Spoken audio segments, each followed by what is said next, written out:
Hello দর্শক বন্ধুরা, আজকে আমি তোমাদের কাছে নিয়ে এসেছি এক ব্রেকফাস্ট বা ডিনার যাই বলো রেসিপি নিয়ে। সেটা হলো আলু পরাঠার রেসিপি। এটা তোমরা অনেকে অনেকভাবে করো। আজকে আমি যেভাবে আমি নিজের রেসিপি সেটা আমি তোমাদের সঙ্গে শেয়ার করব। তো রেসিপিটি চলো দেখা যাক কিভাবে আমি করছি। তো রেসিপির শুরুতে আমি প্রথমে আলুগুলো সিদ্ধ করে রেখেছিলাম আগে থেকে। কড়াইতে আমি তেল গরম করে নিয়েছি, তাতে পেঁয়াজ, কাঁচা লঙ্কা ব্রাউন করে ভেজে নিয়েছি। তার মধ্যে আদা রসুন বাটা, হলুদ সামান্য দিয়ে ভেজে কষিয়ে নিয়ে আলুটাকে তার মধ্যে ম্যাশ করে দিয়েছি। তার মধ্যে লবণ, ধনে গুঁড়ো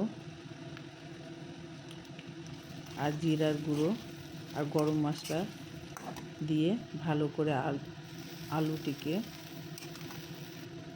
ভেজে নেব।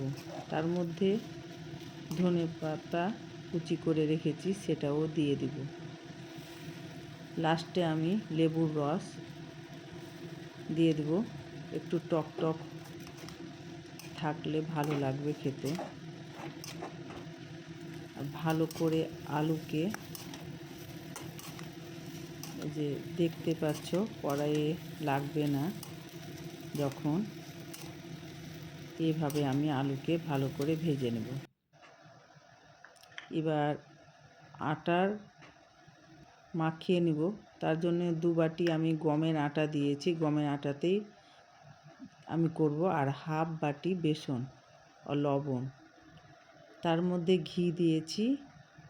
ঘি দিয়ে ভালো করে আটাটাকে মেখে নিব হাত দিয়ে। এবার হালকা জল দিয়ে আটার মেখে ডো তৈরি করব, পরাঠার ডো। হালকা করে অল্প অল্প করে জল দিতে হবে। দেখতেই পাচ্ছ হালকা করে আমি আটাটাকে মেখে নিচ্ছি। আটা মাখা হয়ে গেছে। এবার হালকা একটু ঘি হাতে নিয়ে আটার গায়ে মাখিয়ে দেবো, এতে আটাটা শুকনো হবে না। এবার রেস্টে আমি 10 মিনিট রেখে দেব। তোমরা ঘিয়ের বদলে সাদা তেলও ব্যবহার করতে পারো। রেস্টে রাখা হয়ে গেছে। এবার আমি পরোটার জন্য লেচি কেটে নেব। দেখছো এভাবে আমি পরোটার লেচিগুলো করে হালকা বেলে একটু ঘি আর ঘি ব্রাশ করে আটা দিয়ে, এই যে আগে থেকে আলুর পুরটাকে আমি করে রেখেছিলাম, সেটা আমি ভরে নিব। জাস্ট পুরির মতন, ডাল পুরি যেরকম করি আমি সেরকম করে ভরে নেব আলুটিকে। এবার আটা দিয়ে হালকা হালকা করে বেলে নেব। এভাবে সবগুলো, এটা হাতে আমি করেছি, বেলে করিনি। এই দেখো কিভাবে ভরছি, দুভাবেই তোমাদেরকে ভরে দেখাচ্ছি আমি আলুটা। দুভাবে ভরে দেখালাম। এবার আটা দিয়ে এভাবে হালকা হাতে চাপ দিতে হবে, যাতে আলুটা চারিদিকে ছড়িয়ে যায়। আরেকটা এভাবে আমি তৈরি করে নিলাম। সবগুলো আমি এই পুরটা ভরে, আমি লেচিগুলোর পুর ভরে নিয়েছি।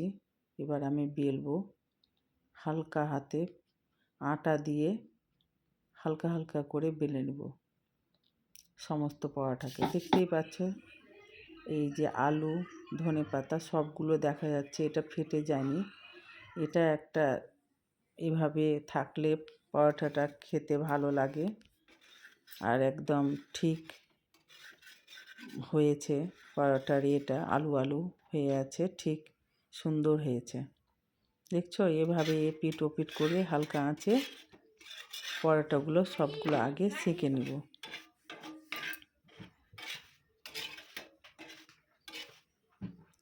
ভালো করে সেঁকার পর আমি ব্রাশ দিয়ে তেল আর একটু ঘি দিয়ে বাটিতে আলাদা করে রেখেছিলাম, সেটা ব্রাশ করে নেব। এপিট ওপিট করে ভালো করে চেপে চেপে সবগুলো পরোটাকে সেঁকে নেব, যাতে কাঁচা না থাকে কোনোখানে।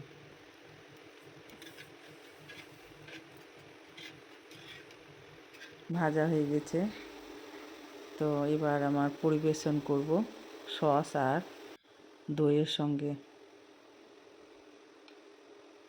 এটি আচারের সঙ্গেও ভালো লাগে। আমার রেসিপিটি অবশ্য ট্রাই করবে এবং ভালো লাগলে লাইক করার অনুরোধ রইল এবং কমেন্টে জানাবে রেসিপিটি কেমন লেগেছে। আমার চ্যানেলে যদি নতুন বন্ধু হও তাহলে চ্যানেলটি সাবস্ক্রাইব করার অনুরোধ রইল। আর পুরনো বন্ধুদের জন্য অসংখ্য ধন্যবাদ পাশে থাকার জন্য আর আমাকে উৎসাহিত করার জন্য। আর ফেসবুক থেকে তোমরা যদি দেখো তাহলে পেজটা অবশ্যই ফলো করিও। তা আবার দেখা হবে নতুন কোনো রেসিপির সঙ্গে। ততক্ষণ পর্যন্ত ধন্যবাদ।